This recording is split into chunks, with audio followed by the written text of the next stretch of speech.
Halo semuanya, selamat datang di channel Veronica Zara, tempat di mana kita bongkar habis dunia pinjol tanpa sensor. Hari ini kita akan membahas sebuah ketidakadilan besar dari pemerintah kita.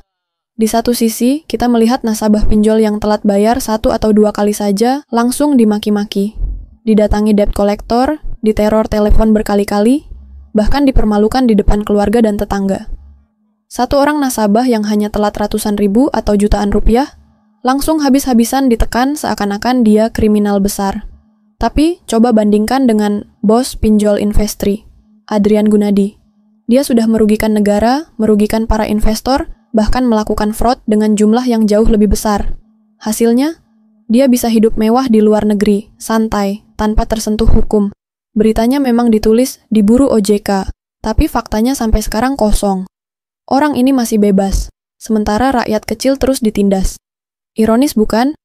Nasabah miskin yang telat bayar langsung diperlakukan lebih buruk daripada maling. Tapi bos pinjol yang merugikan negara triliunan malah seakan dilindungi. Pemerintah kita seolah-olah tidak berdaya menghadapi satu orang ini. Atau jangan-jangan sengaja dibiarkan? Apa ada amplop coklat lagi? Pertanyaannya sederhana. Kalau menangkap satu orang saja tidak bisa, bagaimana rakyat percaya keadilan masih ada di negeri ini? Sekarang sudah ada demo dengan tuntutan membubarkan DPR. Ini adalah suatu bentuk kekecewaan rakyat yang sudah mencapai puncaknya. Ketika suara mereka tidak pernah didengar, ketika wakil rakyat malah lebih sibuk memperkaya diri daripada memperjuangkan kepentingan bangsa, maka wajar jika akhirnya rakyat turun ke jalan. Bubarkan DPR bukan lagi sekadar slogan kosong, tapi teriakan kemarahan.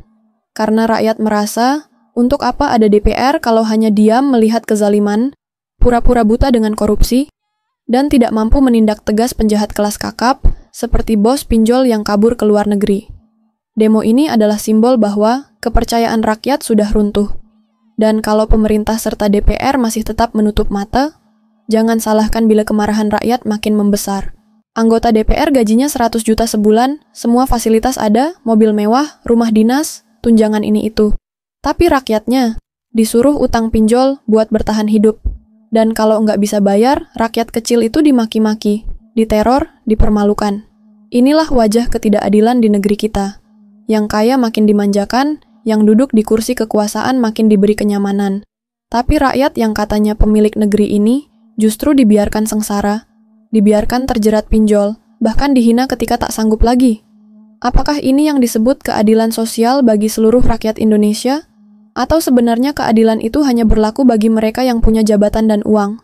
Tidak heran kalau sekarang demo besar terjadi. Rakyat sudah muak. Karena selama mereka bersuara baik-baik, selalu diabaikan. Sekarang rakyat hanya punya satu pilihan. Turun ke jalan, menuntut keadilan yang nyata.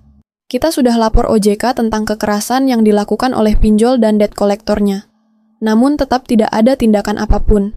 Laporan masuk, bukti sudah jelas, korban banyak, tapi ujung-ujungnya hanya sunyi.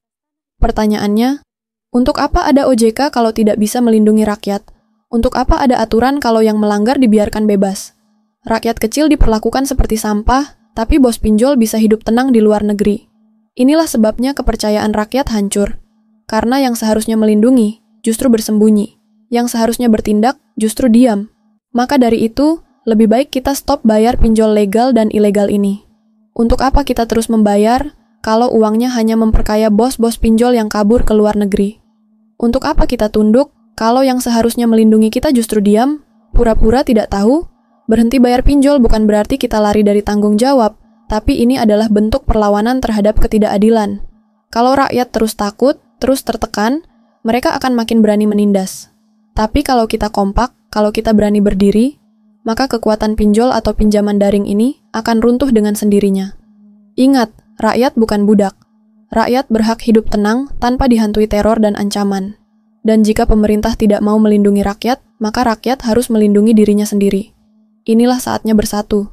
Berhenti jadi korban, berhenti tunduk, dan tunjukkan bahwa rakyat kecil pun punya suara, punya keberanian, dan punya kekuatan. Saya nggak habis pikir, masyarakat itu berkontribusi besar dalam berdirinya OJK. Gaji-gaji karyawan OJK itu juga dari rakyat. Kami yang menghidupi kalian. Kami yang membayar pajak. Kami yang menjadi tulang punggung perekonomian.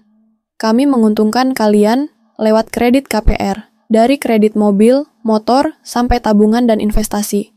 Setiap rupiah yang kami putar di sistem keuangan, ikut memberi napas pada OJK. Tapi ironisnya, ketika rakyat jadi korban kekerasan pinjol, kalian diam. Ketika masyarakat dihina, diteror, dan diperas, kalian tutup mata. Untuk siapa sebenarnya OJK berdiri? Untuk rakyat yang membiayai kalian, atau untuk melindungi kepentingan bos-bos pinjol? Kalau rakyat kecil diperas, kalian bungkam. Tapi kalau ada kepentingan besar, kalian sigap. Ingat baik-baik, tanpa rakyat, kalian bukan siapa-siapa. Kalau kepercayaan rakyat sudah hilang, OJK tidak lebih dari sekadar papan nama tanpa wibawa. Dan itulah yang sekarang mulai terjadi. Rakyat sudah muak, rakyat sudah bangkit, rakyat sudah tidak percaya lagi. Saran saya kepada kalian, jangan jadi orang bodoh yang terus-terusan bayar pinjol. Karena semakin kalian bayar, semakin kalian memberi makan para lintah yang hidup dari penderitaan rakyat. Jangan biarkan diri kalian dijadikan sapi perah. Berhenti takut, berhenti tunduk. Lindungi diri kalian dengan berani berhenti bayar pinjol. Hidup kita jauh lebih berharga daripada sekadar jadi budak utang. Saatnya sadar, saatnya merdeka. Pada akhirnya, kita harus jujur pada diri sendiri. Kalau negara, DPR, bahkan OJK tidak bisa melindungi rakyat, maka rakyat harus melindungi dirinya sendiri. Dan salah satu cara paling nyata untuk melindungi diri adalah dengan berani gagal bayar pinjol ilegal. Bukan karena kita malas, bukan karena kita lari dari tanggung jawab, tapi karena kita menolak jadi korban penindasan yang tidak pernah ada ujungnya. Daripada kesehatan hancur, daripada keluarga berantakan, lebih baik lindungi diri dengan berhenti bayar pinjol ilegal itu. Ingat, hidup kita lebih berharga daripada sekadar menuruti teror pinjol. Selamatkan dirimu, selamatkan keluargamu. Dan kalau pemerintah benar-benar peduli, biarkan mereka membuktikan dengan tindakan, bukan hanya dengan kata-kata. Lindungi diri dengan gagal bayar. Oke guys, sekian dulu video kali ini. Semoga apa yang kita bahas bisa membuka mata kita semua, bahwa sudah saatnya rakyat melindungi dirinya sendiri. Kalau pinjol ilegal terus menindas, maka lindungi dirimu dengan berani gagal bayar. Jangan lupa, tetap jaga kesehatan, tetap jaga keluarga, dan semoga pemerintah segera sadar bahwa rakyat bukan budak, tapi manusia yang berhak hidup merdeka. Sampai jumpa di video berikutnya. Yuk kita berdoa dulu. Ya Allah yang Maha Pengasih dan Maha Penyayang, limpahkanlah kepada kami rezeki yang halal, berkah, dan melimpah. Bukakanlah pintu-pintu rezeki dan kemudahan dari arah yang tidak disangka-sangka. Kuatkanlah hati kami dalam menghadapi gagal bayar pinjol ini, dan jauhkanlah kami dari mara bahaya apapun. Amin ya Rabbal Alamin. Sampai jumpa di pembahasan berikutnya, dan tetap semangat menjalani hari-hari kalian ya. Semoga penjelasan ini bermanfaat.